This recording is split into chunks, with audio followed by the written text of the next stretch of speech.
political leaders, policymakers, and bureaucrats from the national and subnational levels of government, private sector stakeholders, the intelligentsia, opinion molders, and thought leaders from various institutions of knowledge, gentlemen of the press.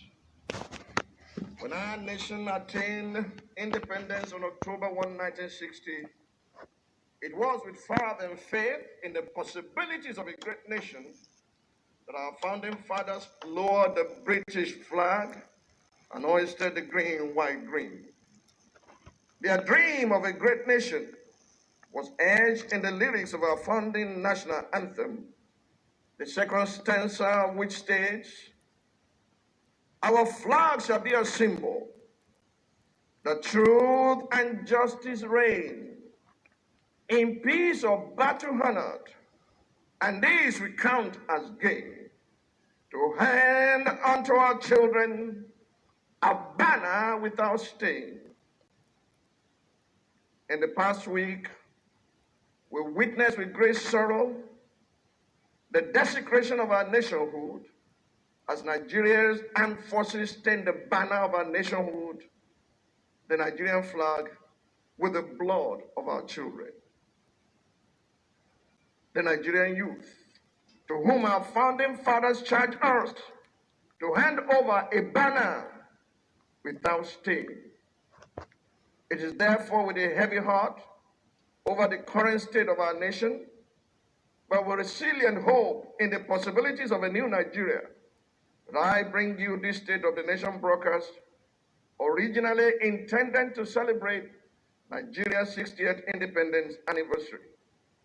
But in this moment of despair and sobriety, I've titled my address, "The Building Blocks of Nationhood, a Blueprint for the New Nigeria," because the dark chapter of our history is not how Nigeria's story ends. All across the nation, there's a wave of people movement.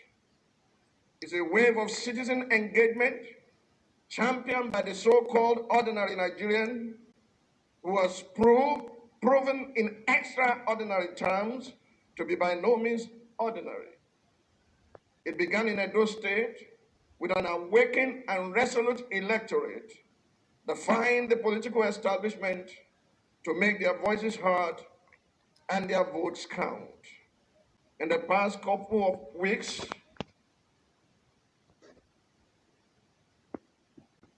movement led by our young people who have had enough of the horrendous brutality of the now disbanded Special Anti-Robbery Squad, SARS. I believe that this wave of people movement is a physical manifestation of the bad plans heralding the new Nigeria. As I observed the end SARS protests, I could not but conclude that we are witnessing the crescendo of an era and the beginning of another. 10 years ago, when we convened civil society organizations under the umbrella of Save Nigeria Group, our objective was not to be the voice of the people, but to restore the voices of the voiceless in a nation where social mobilization had been frozen for too long at that time. 10 years later, the end SARS protest